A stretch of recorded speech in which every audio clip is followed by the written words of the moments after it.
What is going on, everybody? I hope you're having a great Sunday. Just trying to make sure we're actually live here before navigating away. We have our events coming up in the Amazon rainforest, November through, I guess it'll be until January at the very least. And we still have some spots open. And beyond that, what prompted this is that I was looking just through a bunch of my old videos and photographs of the years that we've spent traveling around the jungle. And there's just so much amazing stuff that we've seen over the last 5 or 6 years. I thought it might be fun to do a kind of slideshow and watch some of the old videos, and I'll actually explain a little bit about the things and the places and the people that we encountered, because the promotional videos that I've made with the footage there's no explanation of anything. It's just, I'm saying you should come and check this out yourself. But yeah, so that's what we're going to do, a little bit of a slideshow. And in case you're unfamiliar, I have been book studying shamanism and entheogens since I was a child, and I have been a facilitator with various medicines for around 10 years now, I guess. I don't have any certification in any type of therapy or psychological training, but I am very vigilant in my studies. If you guys watch my content, then you know that I do my best to stay abreast of cognitive sciences, neuroscience, psychology, every relevant discipline, so that I can integrate them all into a syncretic system. Because I feel that the modern person seeking transformation and shamanic healing needs that sort of interdisciplinary framework oftentimes in order to best accommodate their needs, right? We're complicated people coming from Western society. Actually, before we get into this, let me check in with the chat. I think I'm having issues with my laptop battery, so let's see. Looks like we don't have any complaints, so I'm going to assume we're good. Okay, so I don't know if I mentioned this, but almost every time we have one of these events, they're in a different place. The reason for that is that it gives me an excuse to travel all around the jungle, right? So this is from our first event in Misawali, Ecuador. And the story of how we ended up there is actually pretty synchronistic, I guess. We had no intent. I'd never even heard of it. We had traveled to a place called Shell, Ecuador, in order to meet up with a Shuar shaman that I was going to go off into the jungle with. And things happened and we missed each other. So we found ourselves in Shell on the edge of the Amazon rainforest, not really quite sure what our plan was. And we were walking in town every day, and we would walk by this, I have video of it somewhere, I'll try to find it, this plane that was on display. And I didn't really think much of it. It seemed odd that there was a plane on a pole in the center of town. And it wasn't until we left that we discovered that it was the plane that the Warani band had speared the missionaries in. There was a movie called, I think, At the Point of the Spear or something made about it. But it was the one of the stories that originally got me interested in the Amazon rainforest. And so we ended up traveling on to Misawali and staying there for several years. And it turned out that the band of Warani that had speared the missionaries lived right down the river. And by right down the river, I mean like a 2-hour terrifying bus ride. But we ended up staying with them. And I have some video of that. If we get there, I'll share it. But that was pretty extraordinary because through just coincidence, we ended up in the village where this story that captured my attention as a child occurred. So this tree here is, I think, the 4th largest sabo in the world. It is absolutely massive, and it was about a mile from our spot. This is at the Blue Lagoon. I think this was actually Yanni. Is what it was called. There were these gorgeous lagoons. I'm sure. Here we go. Crystal clear water, extremely dangerous. There were Dos Equis everywhere, but obviously it was completely gorgeous. The water was the perfect temperature. You just had to watch out to stay away from those waterfalls because once you go, you're going. That thing, oh my God, don't tell me I'm not going to remember what it's called. They smell terrible. Watsin. They're called Watsin, and they are birds that inhabit lagoons throughout the Amazon rainforest. They have a crust on their head that makes them look a lot like a phoenix, and they just smell absolutely terrible, and they have really threatening sounding calls. They're super cool. Yeah, there's a closer, bit shaky, but this tapir was the only one left on the island, Tapir Island. The island flooded, and all of the animals were washed into the city. And we heard tales from Tena, Ecuador, where the tapirs were just walking down the streets and getting into dumpsters and stuff. And one day we were walking through the jungle on this island, and this guy just walked right up to us. And, generally the rule is not to interact with animals in the rainforest, but, he was so docile and he approached us. So I was like, well, I guess this is fine then. We actually got to know him pretty well over the years. The island was full of squirrel monkeys, which you got to kind of watch. That is a baby marmoset. Okay, so these children are actually the great-grandchildren of the Warani band from the story that I was referencing. And one day we were in the village, the children asked us if we wanted to go for a walk, so we went for a walk, and they showed us the plants that they make their toys out of and what bugs we could eat. We were walking along. These things are called bore. It's a Warani word for them anyways, and it means big ass. It's a big ass ant. And they are actually really good. It tasted like almonds and honey, kind of. And we were walking along, and the kids just went absolutely nuts when they saw these things crawling all over the ground, and they're picking them up. And I'm kind of confused for a second because they look like wasps. And I'm thinking, like, why are these kids so excited about all these wasps? And then they start eating them, and they brought them to me, and I realized it was some sort of flying ant. So I guess at the end of their life cycle, they lose the ability to fly. And so they're kind of walking around in the street or wherever in a clearing dying, and they're easy to pick up and eat. And it turns out that they're not bad. I mean, when a bug pops in your mouth, it's always a little bit uncomfortable. Some of these are going by way too fast, but in the previous image, that was a palm fruit that's really rare, but it is so incredibly good. I have no idea what it was called. This plant, I also don't remember the name of, but the inside of the stem tastes kind of like it's sweet and lemony, but extremely tart, but almost like candy. I mean, it was incredibly good, and it's really, really common in that part of the jungle. This is one of our guests helping to harvest an ayahuasca vine because they were about to clear the locals. Here's my son helping to prepare some ayahuasca.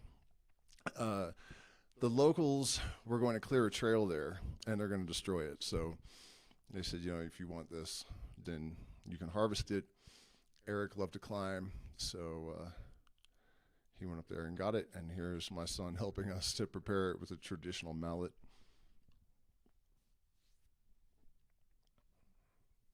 I think he was 2 years old here. These are wild bananas, and wild bananas actually have gigantic seeds in them. So overall, the flavor is far better than most domestic bananas. but they have these huge seeds, and you can chew them up, but it is a little, and they self-peel. You know they're ripe. You can see how they're all opened up. When they're ripe, they just peel themselves. So then you just pluck them out, and they're delicious. This is Mimosa hostilis, Mimosa pudica. It can help with sleep, and it has a lot of medical applications, I guess. You do have to be a bit cautious with it because the stems are a little bit toxic. The roots, are a little bit toxic. It may contain 5-MeO-DMT, but perhaps the most interesting thing about it is that it's one of our best indicators of non-neural intelligence or non-neural cognition, because it has memory. It exhibits memory. If you touch a plant without hurting it for 3 to 5 days, it'll stop responding. So it's a touch me not, right? When you touch it, I'm sure I demonstrate this. Let's see. Nope, not really. When you touch the leaves, they fold up, right? So if you do that for 3 to 5 days without injuring the plant, it will stop responding. And someone did research where they changed the color of their t-shirt, and the plant no longer recognized them. So further research still was done to confirm this, but among other things, the plant can tell what color shirt you're wearing somehow. And with no nervous system, no neurons, and ostensibly no sensory organs of any kind, that's quite a thing. So yeah, truly an extraordinary plant. And this big orange thing here is cruscaspi. It is used as an abortifactant by the indigenous, and it is just an absolutely awesome flower. They're very, very common in Ecuadorian rainforest. This year we're in Peru, between Manu and Quillabamba. This is Mama Celia. When we're in Ecuador, we incorporate her into our events. She is a Quechua shamana, and she was selected when the Ecuadorian government, there was a big shamanic conference somewhere, I think Russia or Europe, and each nation that have shamans sent one indigenous representative. She was selected by Ecuador to represent Ecuadorian shamanism. She's a yachak, is the Quechua name for their shaman. And she actually didn't learn to speak Spanish until she was 17 years old. She grew up deep in the jungle with her grandparents, raised by her grandparents. She told me that she had never seen a toilet until she was 17 years old. She never saw a pueblo until she was 17 years old. She grew up in the lagoons and in the caves. This is how she described it. And I've seen some extraordinary things with Mama Celia. You can tell as soon as you meet her that she grew up in the way that she did. She is 64, 65, and she is so sprightly. She'll stay up all night with us for the ayahuasca ceremony, and then when you wake up, she's already been up for 2 hours collecting palm fruits, and just an extraordinary little creature. And the forest will respond to her a lot. The night monkeys and whatnot will come around when ceremony, and they'll watch the fire, and she'll throw some punta on it, and it'll, the flames go up and the monkeys all go crazy. It was a really wild experience. We're really lucky to have had the opportunity to work with her so many times. Let's see, maybe I'll turn her on here. Árboles, porque otros árboles no tienen energía. Eso se llama pili, es energía. Esa curación cura, ese espíritu cura cuando picadora de culebra, veneno, la corteza. Hay que sacar, hay que machacar, hay que tomar enseguida para bajar la energía de veneno de boa. Entonces ahora yo le voy a cantar. Vinieron muy lejos.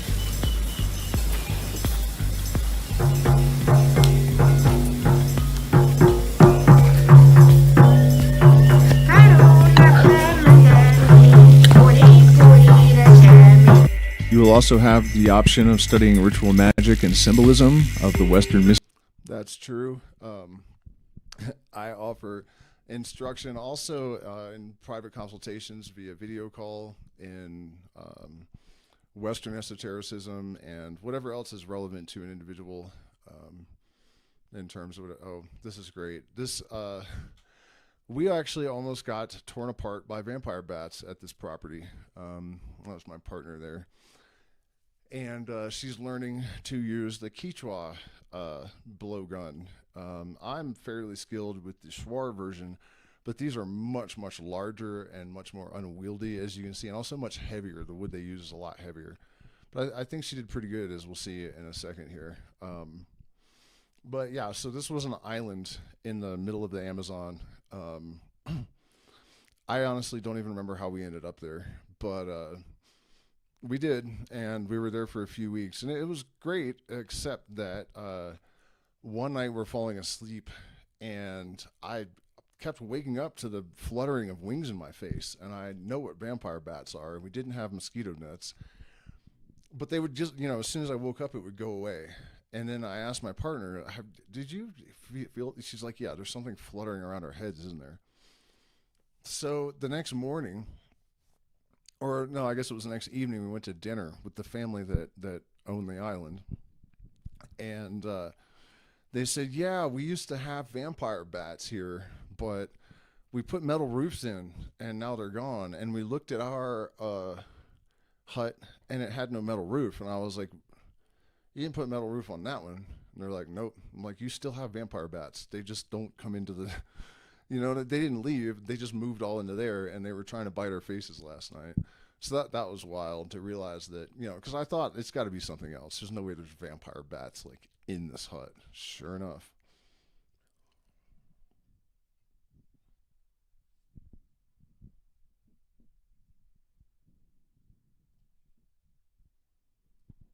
That was her first shot, and she did indeed hit the owl. This is completely crazy. So this was Miss Wally. It was one of our guests. I believe that this is actually a monkey superstition. They will only apply the onions, which are used as insect repellent, we guess, if they're sitting in the lap of a human. So they'll get an onion, and they will just sit on the ground until a human comes up, and then they'll get into their lap and start applying it. So the only explanation I can come up for is that they have some superstition that it doesn't work unless you're in the lap of a human. So that guess, that wasn't the full video. It got so much worse. And it's not really the safest thing in the world to do in terms of hygiene, because they will pee all over you and stuff. But we did at least know those monkeys in their temperament. But I wasn't expecting that. I had maybe the alpha male that was sitting in his lap is called lighter monkey because he actually lights lighters and burns his fur and then eats it. I have lots of video of that too. As far as I know, it's the only video extant of a non-human animal cooking food, which is pretty insane. By the time we left, the whole entire troop had learned to light lighters, and they would drop through the roofs of buildings and like stores. So when the cashier turned around, they would drop by their tail, grab a lighter, and then use their tail to raise themselves back up. And by the time they turned around, I could see this happening from the park. I'm looking into the store. The clerk turns around, monkey drops down, back up, lighter in hand. And next thing you know, he's on the roof lighting it. I mean, it was a disaster waiting to happen. By the time we left, you would go to town, and there would be like 4 or 5 monkeys with lighters sitting in trees and up on the roofs lighting them. And but anyways, by the time that situation climaxed, I guess, he had, I think, 8 monkeys, just flopping all around, peeing all over him, and tearing the onions up. Full on Disney princess. Oh wait, does this continue? Oh, maybe it does. I guess it does. Yeah, there you go. He's still. They're still piling up. I think they're. Yeah, there's another one coming. Listen to him too. Each individual so that everyone gets exactly the support and the medicine that they need. So, looking forward to meeting. Oh my God.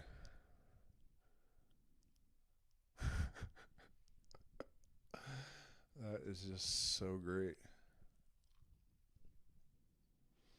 Marmoset.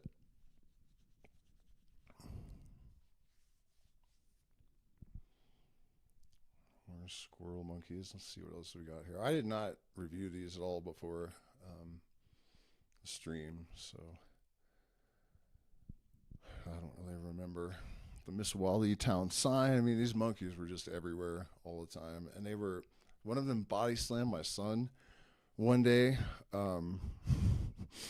We were down by the river, and it just grabbed him by the hair and just threw him. He was like 2 years old, but it was sand. Oh God, what is that thing? They call them nocturnos. But I can't remember the actual. It's not a.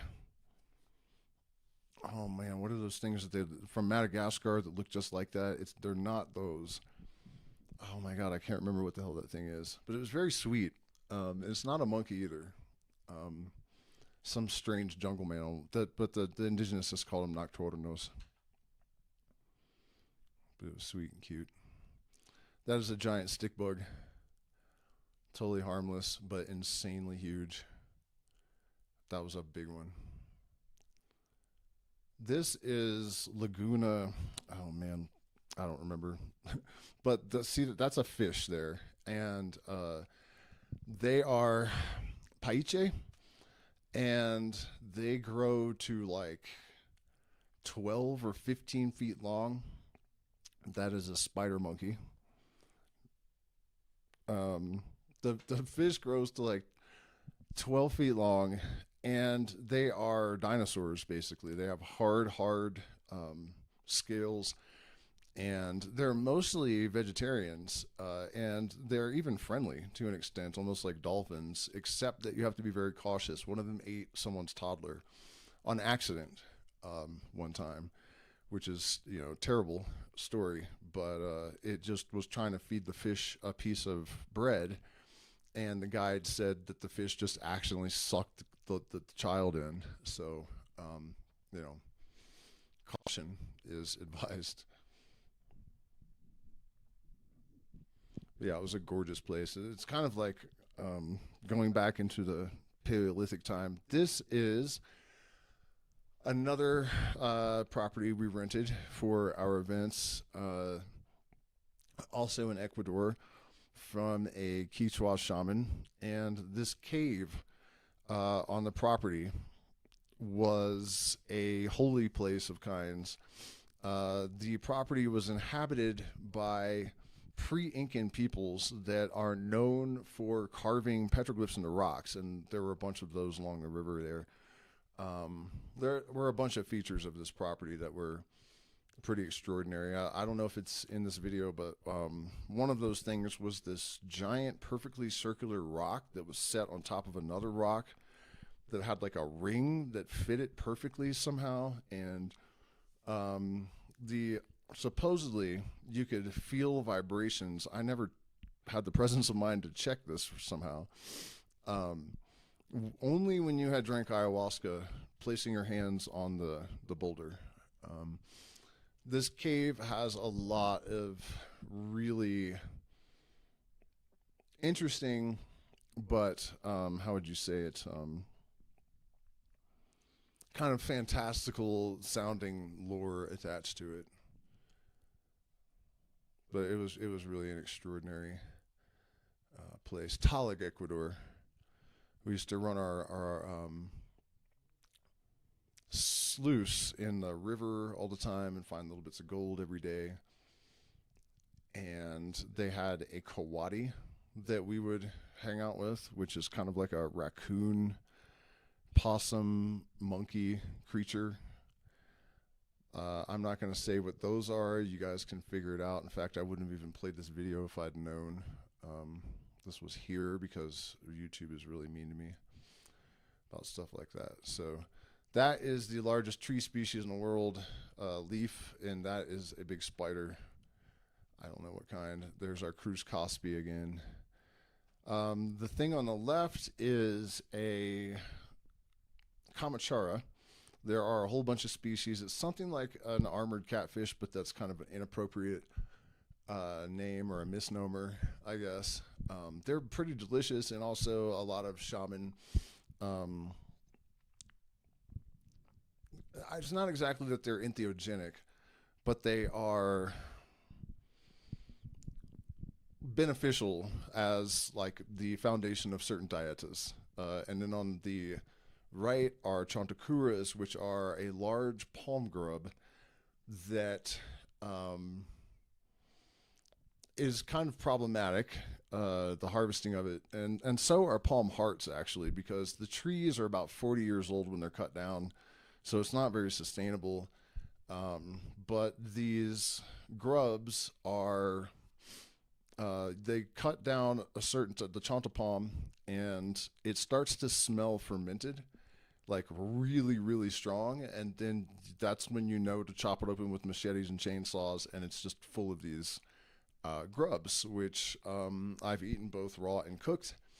And it's pretty weird either way. The cooked, they're actually not that bad. It's a little bit of garlic and some salt, and it's kind of like, I don't know, shrimp or something. But if you have a sore throat, they say to eat 2 large raw chantacuru.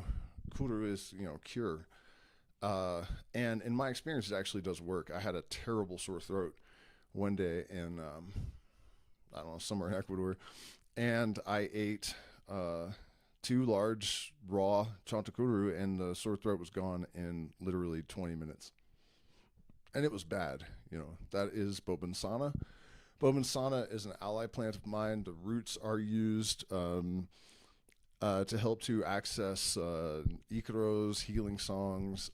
It is used as an aphrodisiac. Different parts of the plants are used for different purposes. The root bark contains the highest concentration of alkaloids, which are mostly harmalas, so they're kind of related to the ayahuasca harmalas, but they're not in nearly the same concentrations, and they're also analogs, different analogs.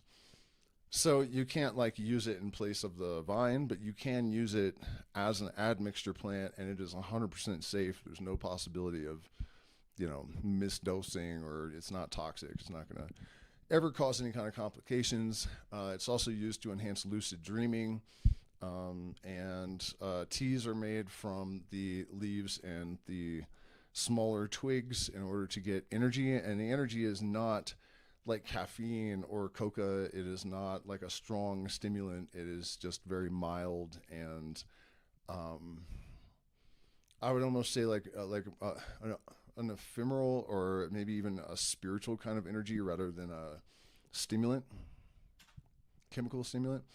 That is a giant bamboo, which is invasive. Still cool, but is this really the end this time? Yeah, okay. So that was, I believe, from our first event. Let me check in with the chat and see. Does Chantakuru have what? Anesthesia? I'm not sure what's going on, Keystone.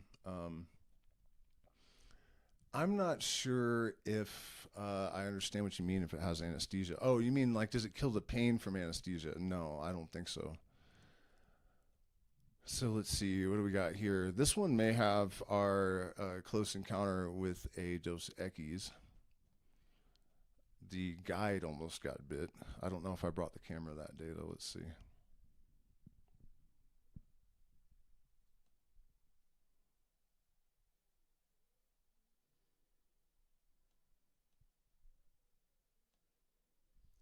This is the son of the shamana, the family that owns Laguna Yani.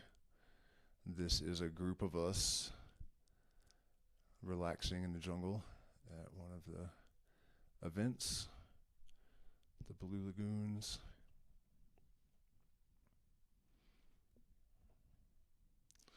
This spot, yeah, the butterflies would land on you, including like on your nose. You have a blue morpho just sitting on your nose, which was pretty amazing. This is the lagoon up the street from Laguna Yanni. Yeah, here's that. Look how well that thing is blended into the grass. The indigenous guide almost stepped on it, and that is the most deadly snake in South America. If it had bit him where we were in the jungle, almost 100% he would have died, and if not, he would have definitely lost whatever limb. There is a plant that is used, it's probably in this video, that is used to counteract the venom that the Shuar only have the recipe for, and they will not divulge the full recipe. We know one of the plants, and the plant's skin, or I guess maybe it's a small tree, it could be bark, I guess, but either way, the skin of the plant looks just like Dos Equis skin, and the leaves are shaped like Dos Equis heads hanging around. So nature has this way of cluing you in that that is the plant that you need if you're bitten by this particular snake. And you know, look at that, you guys. When you're walking around in the jungle, you need to use all 6 senses at all times, or you are dead. You know, you really have to. It's one of the reasons that these kind of transformative experiences, the jungle is so well suited to that, because your mindfulness training is, you know, it's a matter of life and death, whether you're paying attention or not. And you have to think very quickly. Like if you slip and fall down, you don't want to put your hands out, for example. You want to take a shoulder. You know, there are things that you have to learn to remember very quickly. And you also have to control your normal impulses to like touch stuff. You know, you see a plant and you think, oh, that's harmless, I can touch it. But you don't know whether that plant is going to be topically active. You don't know what's underneath of the leaf. It could be a bullet ant, you know. Even after years in the jungle, when I left and have been living in the Andes for a while, when I returned after like a year, I caught myself making dumb mistakes a couple times. I stepped on a bullet ant and got bitten, stung, I guess. And I also heard a troop of monkeys, and I wanted to get video, and I went running for a second, and I realized, like, whoa, what are you doing, you know? And actually running in the lowland jungle is not as dangerous, because the snakes, the Dos Equis, tend to be up a little higher than, like, the absolute, you know, basin. But still, it's, you know, you really got to pay attention, because that thing will kill the shit out of you. And that's the guy that it almost bit. He suddenly just came flying backwards like a linebacker and slammed into me, like shoulder first, and almost knocked me over. And I thought it must be bees or something. And no. So this is just an interview? No, it's not. Let's see, back out on the property.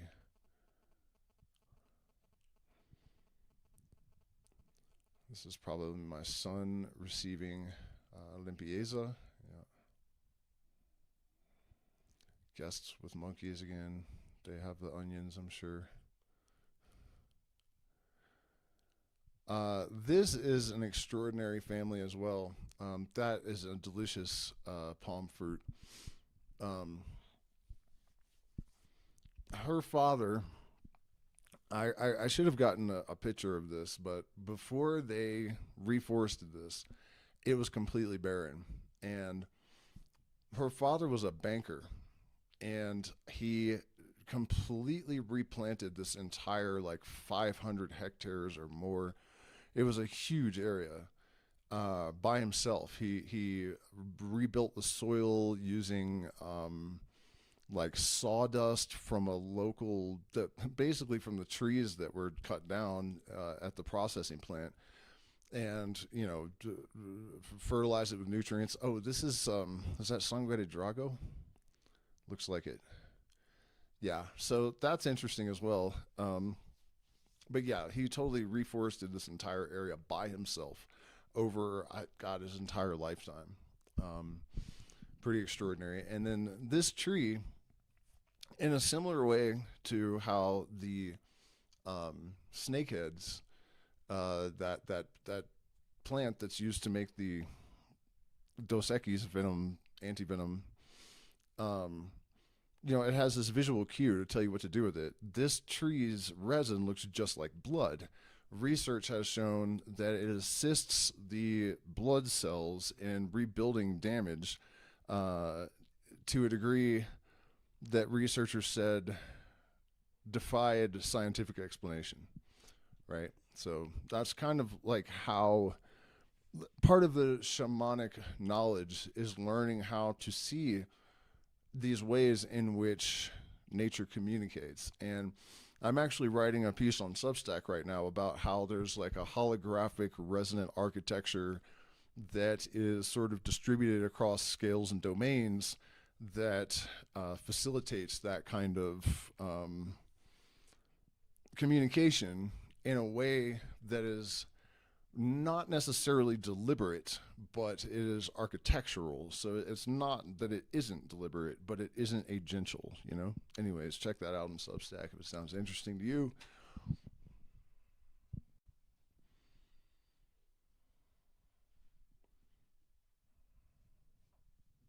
Yeah, it's very bitter.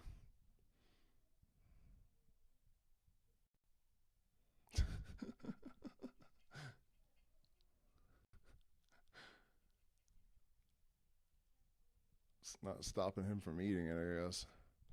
Here's a group of us heading back into, I guess that's still, that's the Blue Lagoon. Let's see, is that it? Why is there so much just dead space at the end of this video? That's odd. Okay, what else do we got here?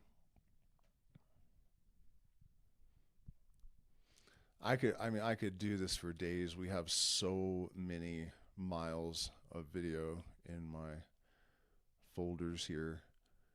This is when we first arrived in the jungle, I think, all these videos. There's all kinds of wild stuff like this. This is rabo de mono. I never actually figured out exactly what it is botanically, I don't think. I've tried. But it's very, very furry, and it is a parasite, and it grows on, let me blow it up a little bit. It grows on certain dead trees or dying trees, and it looks like a monkey tail, and it's used for diabetes and kidney problems. And it's one of the most common medicines in that part of the Amazon. But, it's a fern. I did figure that out. So eventually it'll have little shoots that come out of it, and some type of fern. But I've never been able to identify it in like a Western botany. What else do we got here? This lady, this may be the video. She was a Warani from the village that I mentioned. Made famous by the Point of the Spear movie. And this may be it, but at one point she sings a song that causes only a specific type of palm to start wiggling to dance, basically. Which is pretty amazing. And the Warani are super interesting. Their language is one of three that has no connection to any other language. And they don't have a belief in a separate spirit world. It's not exactly that spirits don't exist, but there's only this world and this plane, and everything is here and everything is now. They also have no temporal designation, so there's no Thursday, there's no 4 o'clock, there's no concept of that. When she first invited us to the village, I asked her, so what, you mean Thursday?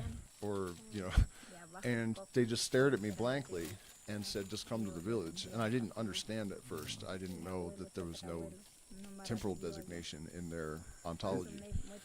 So that was interesting. And yeah, I don't know if this is the clip where she makes the tree dance.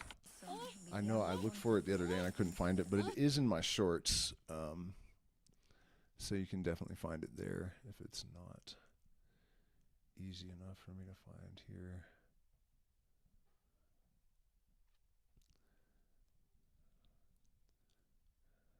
Giant snails. Look at the size of that thing. They got much, much bigger than that, actually.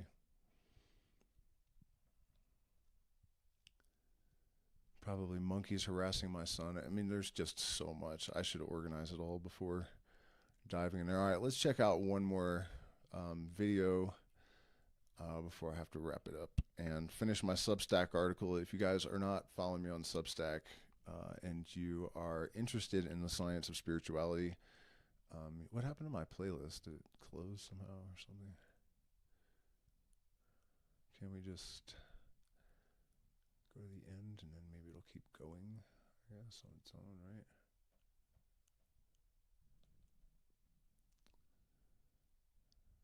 Is that how it works? Gummo? What's up, Gummo?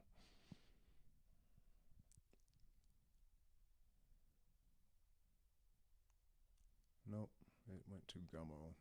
Okay, let me see. Playlists. Why isn't it letting me move?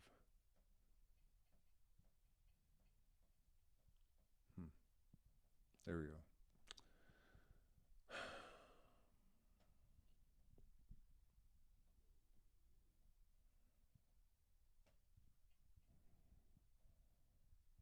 Our most recent video, I guess I didn't put in my playlist, which is a bad oversight on my part, but the night monkeys were a highlight for sure from the last event. They are extremely rare and very little studied, and I guess I don't know how to navigate in YouTube very well because this isn't the playlist. This is just the one video that we already watched.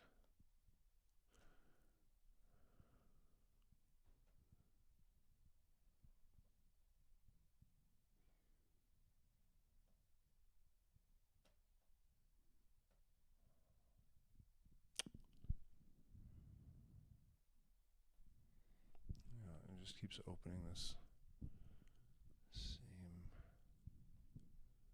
video.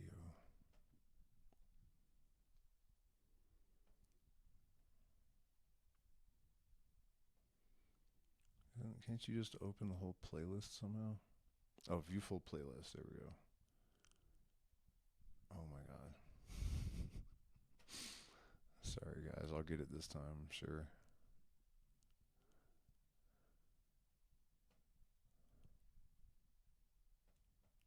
No, don't go to the Hilbert space. God damn it.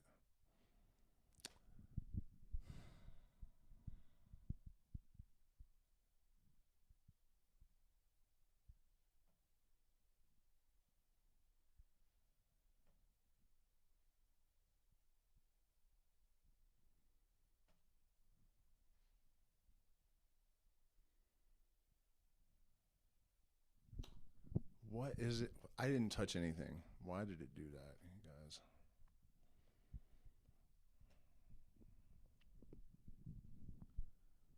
It's getting a bit ridiculous. Okay. There we go. You hush.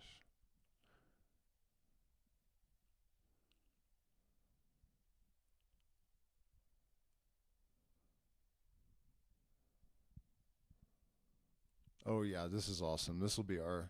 Oh, there's the ayahuasca Stonehenge. That was crazy too.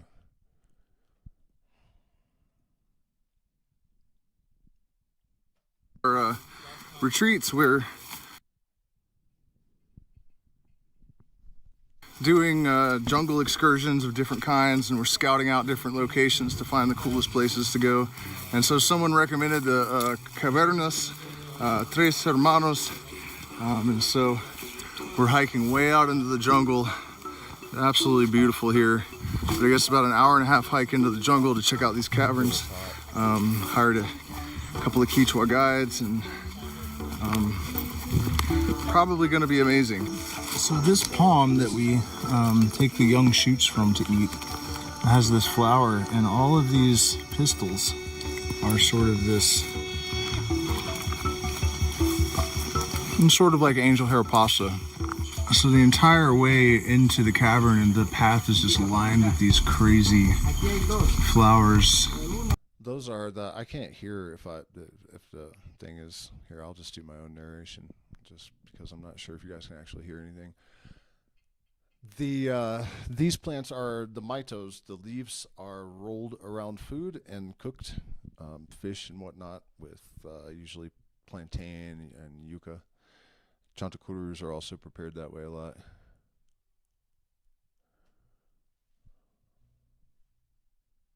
That is a jungle owl, which is a rare sighting. That was super cool to witness. And here's the entrance to the caverns. These caverns are used by shaman to drink ayahuasca as an ayahuasca ceremonial space.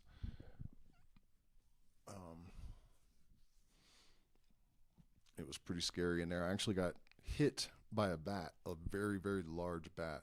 Supposedly that's a map of Europe that is 2,500 years old, according to the Quechua guide.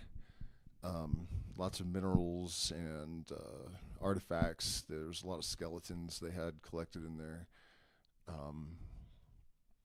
Stalactites and whatnot, obviously. But the creatures were probably the most frightening thing. Whip scorpions are pretty harmless. They do bite, but they don't have any venom, so it's not really a big deal if you get bitten by one, and people handle them to keep them as pets. But there were hundreds of them in here, and they were big, and they're also spiders, big spiders.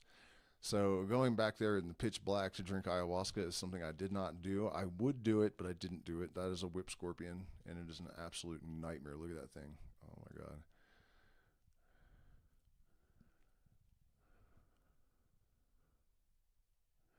Bats. A little crevice.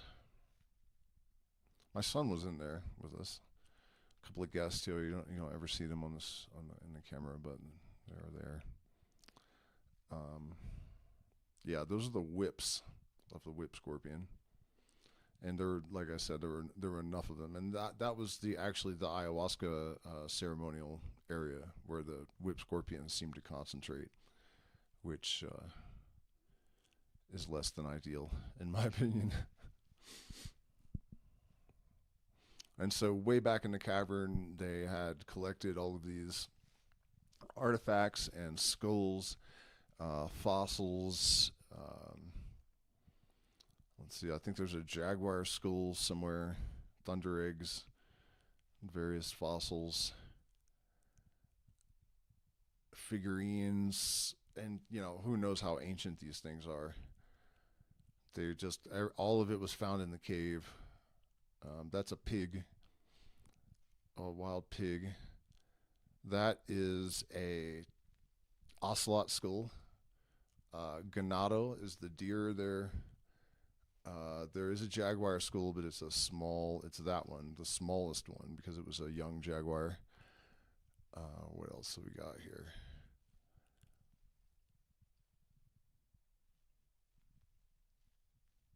Gold, and that's for making medicine with the paddle there. And then there are like old Incan gold pans, and even a sluice, I think, like an ancient sluice, some thunder eggs. Those snails are actually used to make yopo snuff, which is blown into the nose. You have to heat them to about 900 degrees, and then they're pulverized along with the seeds, and that acts as the activator.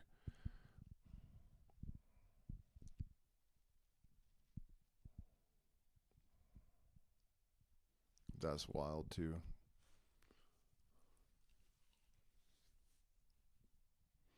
And I guess we are already exiting the cavern. So yeah, guys, that's a little short tour of our past events.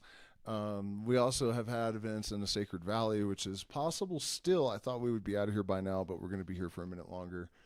But we only have room for like maybe a couple here. So if you're interested in seeing the Sacred Valley and having some experiences near Pisac, then shoot me an email about that. Otherwise, we'll be in the Amazon rainforest from November, or actually, excuse me, from September through the beginning of January.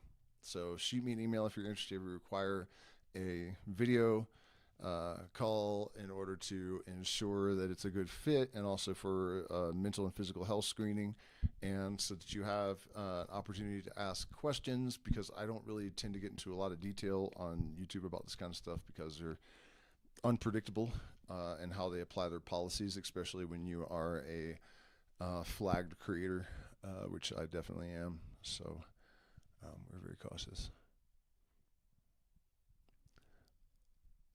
My mic is a little low. Yeah, I apologize about that. So yeah, I mean, I guess I'm gonna wrap it up there because I am so far behind on the Substack article, and it's just so technical, and it's really just tearing my brains. That my brains are shredded pulp at this point, and the morning news will be printed thereon if I don't pull it together and reconstitute my brain. So anyways, you guys, thank you so much for spending this time with me. Shoot me an email if you're interested in setting up a video screening, and I will see you tomorrow. Actually, you are going to want to catch this. Yesterday, I was thinking about how light basically chooses, it maps every possible path. So it goes everywhere at once, theoretically, but then it chooses one path. And I thought, if our consciousness is light, then our consciousness is trying to do that, and it would if it wasn't restricted by something. And so I thought, you know what? I bet that DMT causes like maximum entropy in the system. And entropy in this context, neural entropy, is not exactly chaos. It's just basically more holistic engagement of all of the subsystems, and all of the different possibilities are sort of all lit up at once. And so it very strongly implies that DMT actually is perception of the ultimate reality because of the neuroscience, not because of some, hippie framework or speculation. And there are actually leading neuroscientists, information systems theorists, and whatnot that are really strongly starting to believe this, and many of them have never even tried DMT. And so what I've realized is that this all corresponds exactly to the Kabbalistic three veils of negative existence. So we are at the third layer of Ein Sof. The second layer is where NN-DMT takes you, and the inner layer is where 5-MeO DMT takes you. And that all corresponds much more than just in a kind of loose symbolic way. Like if you look at how the veils of Ein Sof are organized and how they function in Kabbalah, and then anyways, you'll see it in the stream tomorrow night. It's going to be wild, and I hate to say this, but I think it's probably true. And I don't hate to say it because it's a weird thought that our true state is the DMT realm. I don't know how I feel about that. But like I said, when you really look at the neuroscience and then how that all corresponds to these ancient descriptions, and by the way, you might say, well, Kabbalists weren't shamanic tradition or didn't use entheogens. That also is probably not true. My theory about the contents of the Kaikion has always been that it was actually a rue acacia blend, and the traditions that do use some sort of psychoactive constituent in their practices in that area are all interconnected. So I wouldn't be so sure that Kabbalah didn't have any sort of relationship with DMT. And also, it's not really true that Kabbalism originated with Jewish mystics. It actually, at least elements of it, have been found in very fundamental forms in like Syrian and Babylonian artifacts, I guess. So anyways, that is the subject for tomorrow night. Thank you guys so much, and I will see you then.